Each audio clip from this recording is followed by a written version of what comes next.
സാമ്പത്തിക പ്രതിസന്ധിയിലും കടുത്ത വിലക്കയറ്റത്തിലും നട്ടം തിരിയുന്ന ഇറാനിൽ ഭരണകൂട വിരുദ്ധ പ്രക്ഷോഭം 12ാം ദിവസവും അതിശക്തമായി തുടരുന്നു.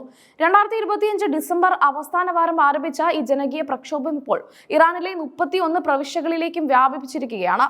ഇതിനിടെ ഇറാനിലെ മുൻ ഭരണാധികാരി ഷാ മുഹമ്മദ് റിസ പഹ്ലവിയുടെ മകനും നാടുകടത്തപ്പെട്ട രാജകുമാരനുമായ Reza Pahlavi US president Donald ട്രംപിനോട് അടിയന്തര ഇടപെടൽ ആവശ്യപ്പെട്ടത് അന്താരാഷ്ട്ര തലത്തിൽ വലിയ ശ്രദ്ധ ആകർഷിച്ചിരിക്കുന്നു. വാഷിംഗ്ടണിൽ പ്രവാസ ജീവിതം നയിക്കുന്ന റസ പഹ്ലവി സോഷ്യൽ മീഡിയ പ്ലാറ്റ്ഫോമായ എക്സ് വഴിയാണ് ട്രംപിനോട് സഹായം അഭ്യർത്ഥിച്ചത്.